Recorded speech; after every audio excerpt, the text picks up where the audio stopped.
18K to guys. Good investment.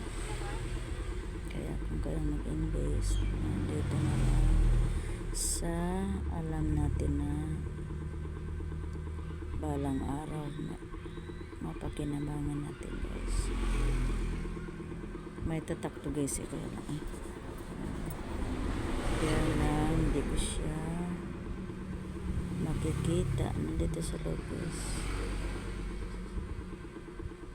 Hirap kasi sobrang liit yung tatak niya guys. Ayan, hindi siya nakikita. Pero good investment siya guys.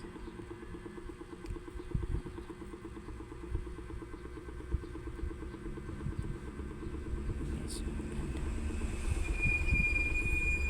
Kaya kung kayo sobra ng pera, ayan, i-invest nyo sa magandang bagay. Alam nyo ba guys, sa ngayon ang taas na ng halaga ng ginto, nasa 5.2 isang gramo. Kung maka 4 ng gramo pa din, naka 4,800. Ay 28,000 kasi 5.2 times 4, 28. Di ba maganda? Yung kamay ko lang guys, pagpasensyaan nyo, hindi maganda yan. At siya ngayon ang good investment. Ang kapal na rin nito guys. Ewan ko, nakalimutan ko na to guys kung ilang gramo. Titimbangin natin. Saan ba yung aking timbangan? Ay, kalimutan. Ito lang guys. Ayan guys. Kalimutan ko kung saan yung aking magandang timbangan. Next time na lang guys, ititimbangin ko yan. Ayan.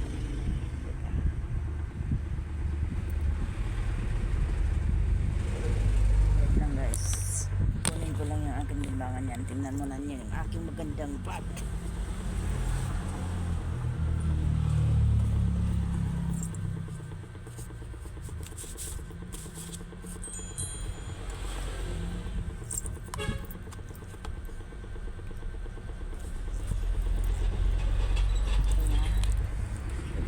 Timbangan ng alas guys.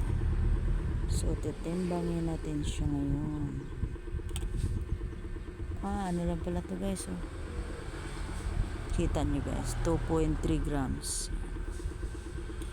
2.3, so nasa lang to guys, nasa 11 to 12,000 10,000 12,000 guys. Ayan, 2.3 talaga kahit anong timbang. Okay, thank you for watching guys. Bye bye.